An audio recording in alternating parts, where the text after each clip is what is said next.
In this chapter, we're going to look at some tools and features that will come in very handy when modelling.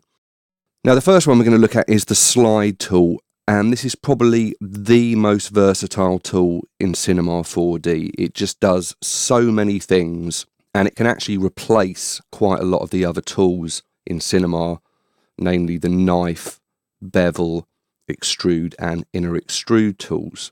It will perform the functions of all these tools in one handy place. And its functionality actually makes up for some of the drawbacks of these tools in Cinema. Now, just to demonstrate this, if I just select a polygon, you can see that with the inner extrude tool, I can inner extrude that, like so.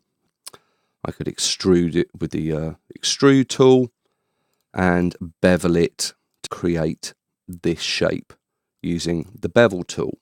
Now, the slide tool can actually do all of this. So if I hit shift and hit edges and convert that polygon selection to some edges, select my slide tool, which is MO. Now, if I just click and drag, this will actually scale this polygon up like this, or scale it down like so, because it's just sliding the edges. And you can slide any amount of edges like so. It also obviously works in point mode for moving points along edges, constrains the point to the edge. But here we're interested in these edges here. So if I hit Command, this is going to activate the clone option, and it's effectively going to clone these edges. And if I hit Command and drag and bring these edges inwards, you can see this has the same effect as the inner extrude tool. It's effectively cloned all these edges, slid them in, and we have this loop happening now around this center polygon. Now, this is fairly useful. It's even more useful because you don't have to use it on 4 edges. If I were to grab these 3 edges here, hit Command, I can actually extrude a shape like this. Now, if you've ever got anywhere with modelling or done a fair bit of modelling, you'll know that this sort of thing happens all the time. You'll probably want to get some shapes like this, cut-ins on border edges, and to create this cut manually is a bit of a pain. Before, what you would have had to have done would be to select the polygon, kind of inner extrude it, delete this edge, and then bring this edge down like this, and then snap it up to get the same result. The slide tool will effectively do this for you, though, just by hitting Command. Now, you could do this on any number of edges like this. Get rid of these edges like this, and you have this nice loop surrounding this cutout on the outer edge.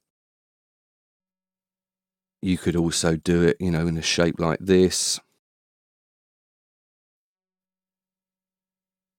Bring that in. Take these polygons, move them up. It's very useful for creating these shapes very quickly, where you don't want the outer edge to be affected by the extrude. Trust me, this is a real time saver. Now, another situation where this might come in very useful indeed is when you tighten corners with the slide tool. So if I were to select this outside edge here, hit Shift, select that line, hit D, extrude this out so I get this corner loop that we've seen before, and I subdivide this, you can see we get this curved loop on this corner. If I want to sharpen that, all I have to do is grab these edges, get my slide tool,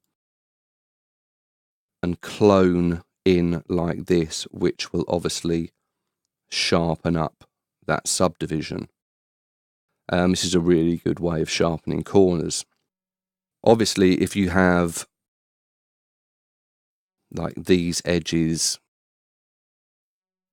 like this, and you grab these edges here, hitting Command Shift to continue the selection, clone, hit Command, it will sharpen everything for you, which is very handy indeed. And it's really handy because you can get the sharpening, but you're not affecting any of the other geometry. So you don't have to create a line up here that travels along up here. You're not having to make loads of cuts. You're keeping the sharpening just to one area of your model without interrupting any of the other geometry. So that's a very useful use of the slide tool. So we've seen the inner extrude-like nature of the slide tool. Now if I hit Shift while I'm doing this, I have Command held down, it actually moves the cloned edges up and down. So what I effectively have here is a kind of interactive bevel tool. So if I take this up to a certain height and then I let go of Shift and keep sliding these edges, I effectively get an extrusion. So I'll just do that again. I'm going to clone these edges inwards, hit Shift to move them up, release Shift, keep sliding with Command held down, and now I've got an extruded polygon. So kind of 3 tools in one. Now I can obviously clone out edges. Instead of using the knife tool, I can just take an edge and hit Command, Control on the PC, and just continue making cuts like so. Now one thing about the slide tool that is very useful is, let's say we have this cube, I select these 3 faces, and let's say I want to cut a square out of this corner. And what I could do is get my inner extrude tool, make sure the angle is above 90, and inner extrude this, and I get this kind of shape here. This is all very well on a cube where all the sides are perpendicular to each other, all at 90 degrees. Now, if you were to try this same thing with a shape where the sides aren't at 90 degrees, you're going to run into all sorts of problems with the inner extrude tool.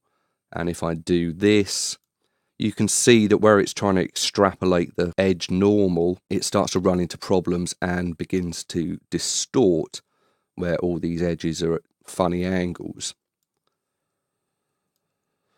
The inner extrude tool is not very good at this sort of operation at all. However, if you go to edge mode and select the edges like so, get your slide tool in clone mode and slide in, you can see the result is much better.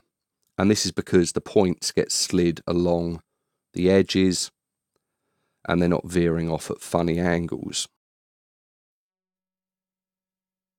So if you ever run into this kind of problem anywhere with the inner extrude tool, you know that it can actually be solved using the slide tool on edges. Now, one feature we haven't kind of looked at yet is the preserve curvature button here. And if I hit preserve curvature, I have this, obviously this slanted shape here. Now, if I were to grab this center loop and clone it, what it's going to try and do is actually make a circular curve. It's going to try and extrapolate a curved surface between these 2 points. And it's very, very useful indeed for creating curved surfaces. Whereas you might think you have to create some sort of cylinder and join this all up, or detach this one surface and split it up and bend it. These kind of shapes are very easy to do with the slide tool with preserve curvature on. It's also very, very good when you're dealing with organic shapes and you want to add more geometry into it. You can see I have this kind of shape under subdivisions. If I were to cut along this strip of polygons with the knife tool, make sure I'm in loop mode, you can see that what's going to happen is it's just going to cut these edges, and now essentially what I have is a straight edge here.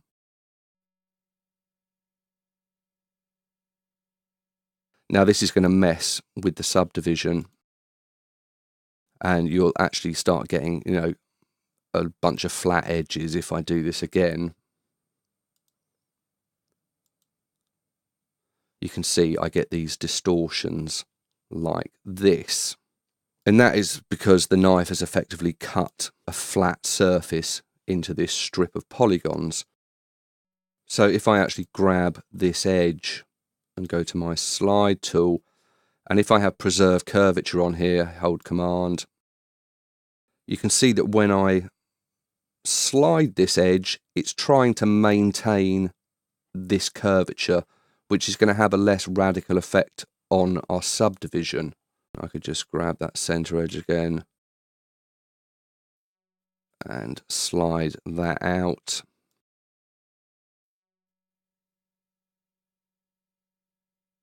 And you can see now that the result is a lot smoother. We still have this kind of transition here. That's purely because the surface tension is changing